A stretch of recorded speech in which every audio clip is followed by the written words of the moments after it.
FM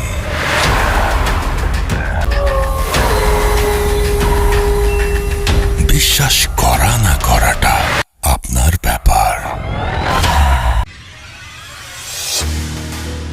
একদমই ঠিক তাই, বিশ্বাস করা বা না করাটা ডেফিনেটলি আপনাদের বিষয়। সো ওয়েলকাম ব্যাক, আমি আবার চলে এসেছি আপনাদের সঙ্গে, আছি সমীর।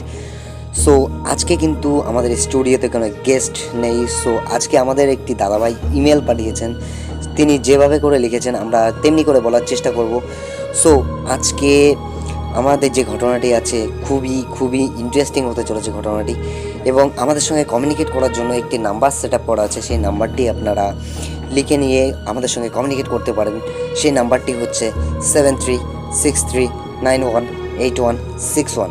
সো যাদের পছন্দের কিছু ঘটনা বা কিছু শোনা কিছু পছন্দের ঘটনা থেকে থাকে আমাদের সঙ্গে কমিউনিকেট করতে পারেন। সো সামনেই শারদীয় দুর্গাপূজা, এবং ভূত এফএমের তরফ থেকে অনেক ভালোবাসা ও অভিনন্দন রইল, এবং আমাদের সঙ্গে কমিউনিকেট করবেন কিভাবে আমরা সব কিছুই তো বললাম। সো আর বেশি দেরি না করে এখনই চলে যাওয়া যাক ঘটনার দিকে। ভূত FM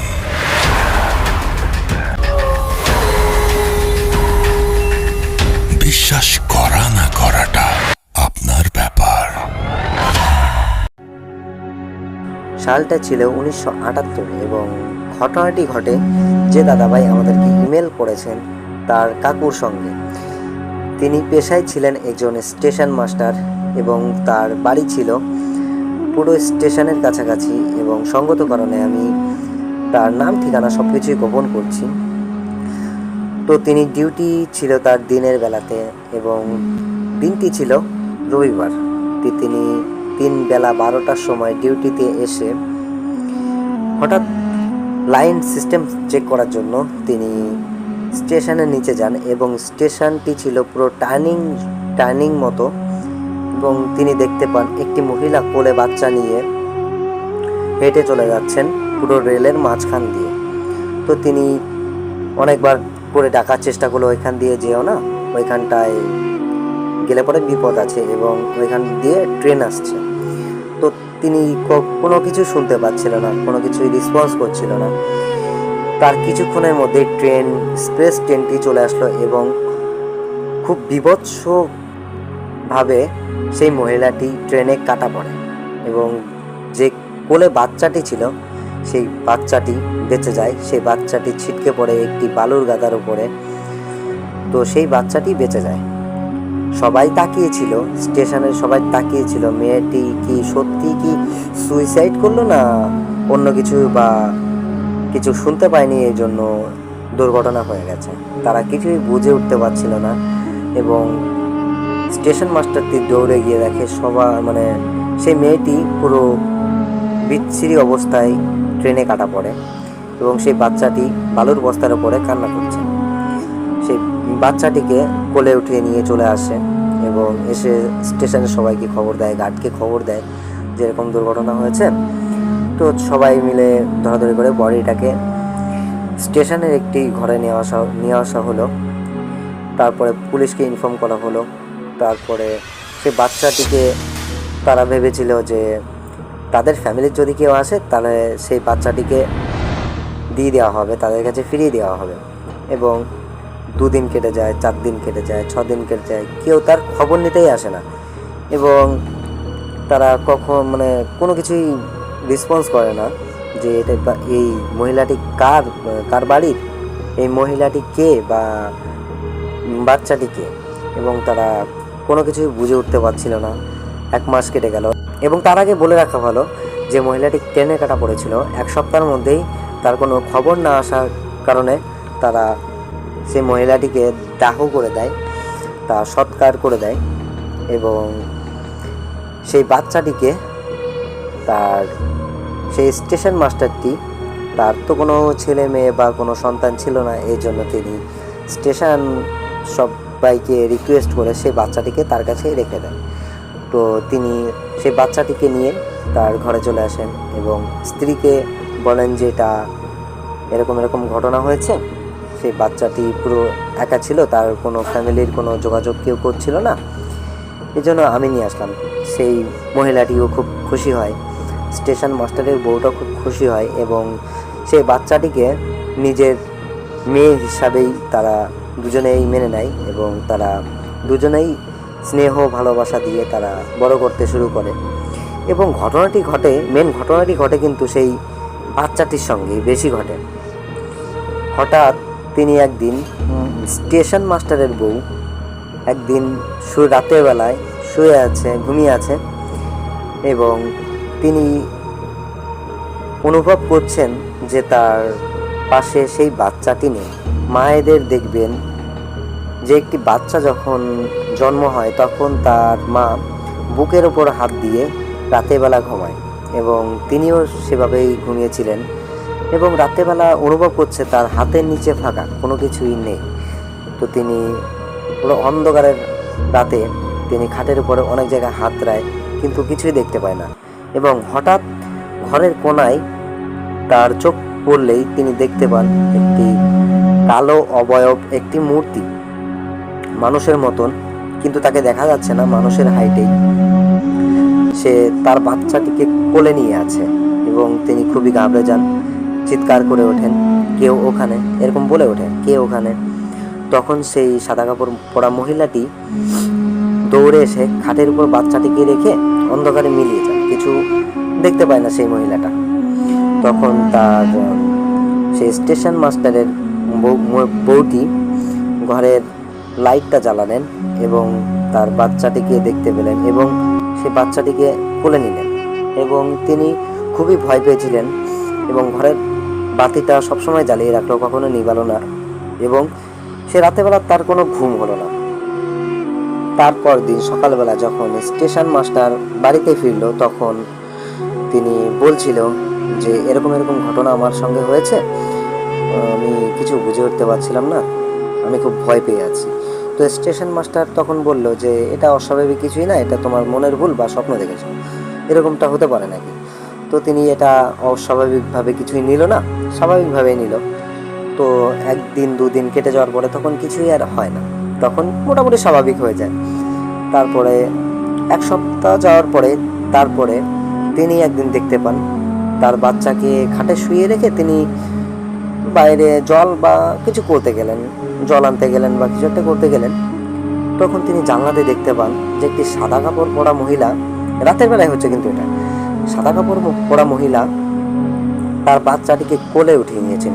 মহিলাটাকে দেখা যাচ্ছে না এবং মুখটাও ভালো করে দেখা যাচ্ছে না, পুরো অন্ধকার, শুধুমাত্র সাদা কাপড় পরাটাই দেখা যাচ্ছে এবং তিনি খুবই চিৎকার দেওয়ার পরে সেই মহিলাটা আবার সেরকম দৌড়ে এসে খাটের উপরে বাচ্চাটাকে রেখে তিনি হাওয়ায় মিলিয়ে যান, কিছু আর দেখতে পান না। তখন সেই মহিলাটি আবার সেই বাচ্চাটিকে কোলে নিয়ে ঘরে চুপচাপ বসে থাকলো, তিনি আর কোথাও গেল না। সেদিন রাত্রেবেলাও সেম কেস, ঘুম হলো না, ঘরের বাতি আলো জ্বালিয়ে রাখলো। তারপরে দিন সকালবেলা যখন স্টেশন মাস্টার আসলো তখন সেই স্টেশন মাস্টারের বউ বলছে এরকম আবার আমার সঙ্গে হয়েছে। তখন স্টেশন মাস্টার কিছু বুঝে ওঠার আগে তিনি বলছে, সেই স্টেশন মাস্টারের বউ বলছে যে তুমি একটা কিছু করো, মানে এরকমভাবে আমাদের কিছু ক্ষতি হতে পারে। তো তখন কিছু বুঝে না ওঠে পেরে তিনি একটি কবিরাজের কাছে যান এবং কবিরাজের কাছে গিয়ে তিনি একটি তাবিজ নিয়ে আসে, 3টি তাবিজ নিয়ে আসে এবং সেই বাচ্চাটির হাতে একটি তাবিজ পরিয়ে দেয় এবং নিজে একটি পরে এবং তার স্ত্রীর হাতে একটি পরিয়ে দেয়। তো মোটামুটি দিন 4-5 মোটামুটি ভালোই কাটে। তাবিজের জন্য সেই জিনিসটা আর আসতে পারছিল না তার কাছে এবং রাতেবেলা বেশ তারা ঘুমাচ্ছে। ঘটনাটি ঘটে তার 7 দিন পরে গিয়ে আবারও তাদের সঙ্গে সেম কেস, মোটামুটি 1 সপ্তাহ 2 সপ্তাহ পরে আবার এরকম সেম কেস হতে থাকে। তো তারা সিদ্ধান্ত নেয় যে আমাদের এই জায়গাটিকে পরিবর্তন করব, আমরা এখানে আর থাকবো না। এই জন্য তারা কিছুটা দূরে একটি রুম ভাড়া নেয় এবং সেই রুমটায় চলে যায়। তো স্টেশন মাস্টার সেই রুমটাকে ভালো করে দেখে, তাদের বাড়ির সাইডে অনেক লোকজন ছিল, এই জন্য তারা রুমটিকে নিয়ে নেয় এবং তার যে রুমটা নিল তারা থাকতেন দোতলায় এবং তাদের নিচে একজন ভাড়াটিয়া থাকতো, তাদের সঙ্গে ভালো বন্ধুত্ব হয়ে গেল তাদের। তো ঘটনাটি ঘটে মোটামুটি বাসা চেঞ্জ করার মোটামুটি 2 সপ্তাহ পরে তিনি দেখতে পায় আবার সেম কেস। তিনি কিন্তু সেই সাদা কাপড় মহিলাটা যে আসে, তিনি কোনো কোনো ক্ষতি বা কোনো কিছু করে না, সেই বাচ্চাটিকে কোলে নেয়, ঘুরিয়ে নিয়ে বেড়ায়, এটুকুই। তারপরে যখন সেই মহিলাটা চিৎকার দেয়, তখন সেই সাদা কাপড় পরা মহিলাটি বাচ্চাটিকে রেখে হাওয়ায় মিলিয়ে যায়। তো তখনও কোনো কিছু হচ্ছিল না। সেই মহিলাটি আবারও দেখতে পায় এরকম কিছু। তখন সেই স্টেশন মাস্টারকে বলছে যে কোনো কিছুতে কোনো কিছু হচ্ছে না। তখন স্টেশন মাস্টার বলছে যে দেখো, এই জিনিসটা হয়তো ভালো কিছুই, আমাদের বাচ্চার জন্য ভালো হবে এবং আমাদের জন্য, দেখো বাচ্চাদের তো কোনো ক্ষতি করছে না বা আমাদেরও কোনো ক্ষতি করছে না, এই জন্য তারা আর কোনো কিছু করেনি। 10 বছর কেটে গেল, তারপরেও কোনো কিছু হচ্ছে না, একই সিস্টেম, ঠিক আছে। তারপরে মোটামুটি আরও 10 বছর কেটে যায়, কোনো কিছু হয় না। এবং যখন মেয়েটির সাবালিকা বয়স হয়ে যায়, বিবাহযোগ্য হয়ে যায়, তখন তারা চিন্তা করে যে মেয়েটিকে যদি আমরা খুব শীঘ্র বিবাহ দিয়ে দিতে পারি, তাহলে মনে হয় এই ঘটনার থেকে সে মেয়েটি রক্ষা পাবে। এই জন্য মেয়েটিকে বিবাহের জন্য পাত্র দেখতে লাগলো তারা, এবং কথা সেই কাজ, পাত্র দেখা কমপ্লিট এবং মেয়েটির বিবাহও দিয়ে দেবে কিছুদিনের মধ্যে। সে মেয়েটি দেখতে পেত যে তার একটি সাদা কাপড় পরা মহিলাটি তার পাশে আসছে, তার সঙ্গে গল্প করছে, এবং সেই যে বাচ্চাটির সঙ্গে যে ঘটনাটি ঘটছিল, সেই বাচ্চাটিও কিন্তু জানে যে আমার কাছে এরকম কিছু আছে। তিনি একদম বন্ধুর মতন মিশত, কখনো কোনো ক্ষতি বা কোনো কিছু করতো না। এবং তার বিবাহের দিন ঠিক হয়ে গেল, এবং মেন ঘটনাটি ঘটে কিন্তু বিবাহের দিন স্টেশন মাস্টার দেখতে পায় যে একটি সাদা কাপড় পরা মহিলা তার মেয়ের সঙ্গে কথা বলছে, এবং মহিলাটিকে তিনি হয়তো কোথায় দেখেছেন, তিনি সঠিক মনে করতে পারছেন না। তিনি দেখেছেন বলে অনেক মনে করার চেষ্টা করছে, এবং তার যে মেয়েটির বিবাহ হওয়ার কথা ছিল, সে মেয়েটিকে হঠাৎ ডাক দেয়, এবং ডাক দেওয়ার পরে সে মেয়েটিও আসে। মেয়েটিকে জিজ্ঞাসা করছে যে তোমার সঙ্গে যে একটি মহিলা একটু আগে কথা বললো, সেই মহিলাটা কে? তো তখন সেই মেয়েটি বলছে এটাই আমার মা।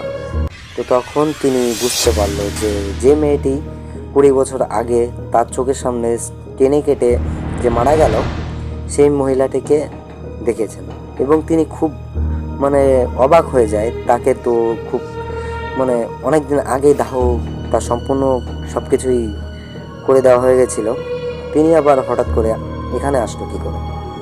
তো তখন আস্তে আস্তে তিনি বুঝতে পারলো যে তার মেয়েকে সম্পূর্ণ সিকিউরিটি দিচ্ছিল বা গার্ড দিচ্ছিল, তার যতক্ষণ না বিয়ে বা সম্পূর্ণ কাজ হয়ে যায়, এই জন্য তার গার্ডেই ছিল, যাতে কোনো ক্ষয়ক্ষতি বা কোনো দুর্ঘটনা না ঘটে। সবসময় তার পাশে ছিল তার মা। এবং তার বিবাহ হয়ে যাওয়ার পরে কিন্তু আর তাকে দেখা যায়নি, তারা খুব সুখে শান্তিতে সংসার করছিল।